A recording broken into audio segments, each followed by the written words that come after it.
আপনি যদি প্রতিদিন ঠিক সিঁড়ি দিয়ে ওঠা-নামা করেন, তাহলে তো আপনার জীবনে উন্নতি হতে থাকে সবসময়। মন আনন্দিত থাকে, আপনি খুব খুশি থাকেন।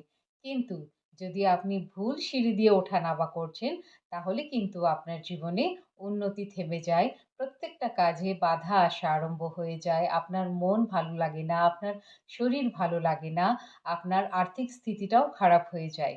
তো সিঁড়ি যখনই বানাবেন, কখনো বাড়ির যেটা মেইন দরজা হচ্ছে ওটার সামনে সিঁড়ি বানাবেন না।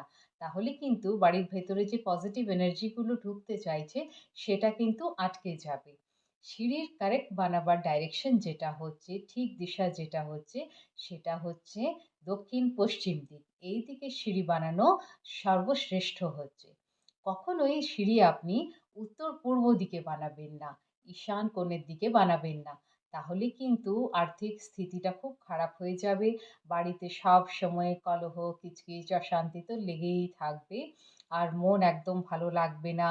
বাড়িতে শরীর খারাপ হওয়া শুরু হয়ে যাবে। তো এই জিনিসগুলোকে এভয়েড করার জন্য আপনি যদি ধরুন ওইদিকে হয়ে গেছে সিঁড়ি, এখন তো আর সিঁড়িটাকে পাল্টানো যাবে না, ওটাকে ভেঙে নতুন করাও যাবে না।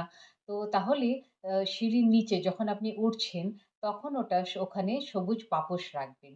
আর যেখানে আপনার সিঁড়ি ওঠা শেষ হয়ে যাচ্ছে, সেখানেও সবুজ পাপোশ রাখবেন। সিঁড়ির রংটা চেঞ্জ করে দিন, ওটা সাদা রং করে দিন, তাহলেও ভালো হবে। সিঁড়ির নিচে কখনো জলীয় জিনিসগুলো রাখবেন না। যেমন বাথরুম হয়ে গেল, বেসিন হয়ে গেল, এইসব জিনিসগুলো এভয়েড করবেন।